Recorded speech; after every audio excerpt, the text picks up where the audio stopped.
კლავს საქართველოს ქართული სახვითი ხელოვნების მუზეუმში ახალგაზრდა ხელოვანთა დაჯილდოების ცერემონია გაიმართა, როგორც განიმართა მიზანი ხელოვნების საშუალებით სიყვარულის, როგორც უმაღლესი სულიერი ღირებულების გააზრება და თანამედროვე მხატვრულ ფორმებში მისი გამოხატვა.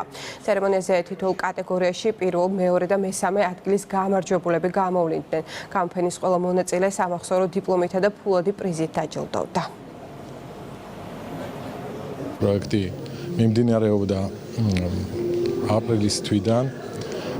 მასში იყო ჩართული 500-მდე ახალგაზრდა ხელოვანი. ჩატარდა ლექციები, ჩატარდა სპეციალური პოდკასტები, შეხვედრები ახალგაზრდებთან და დღეს არის უკვე 150 ნამუშევრიდან შერჩეული 30 სანომინაციო ნამუშევარი. გამოფენა კიდევ 3 დღე გაგრძელდება. სიყვარულის მონუმენტის ახალი ინიციატივა, რომელიც დღეს გაჟღერდა, წარმოადგენს მსგავსად ისეთ ერის კონსოლიდირებულ იდეას, რომელიც უკვე განხორციელდა ბრაზილიაში, დაუშვათ რიო-დე-ჟანეიროში ქრისტეს ქანდაკების სახით.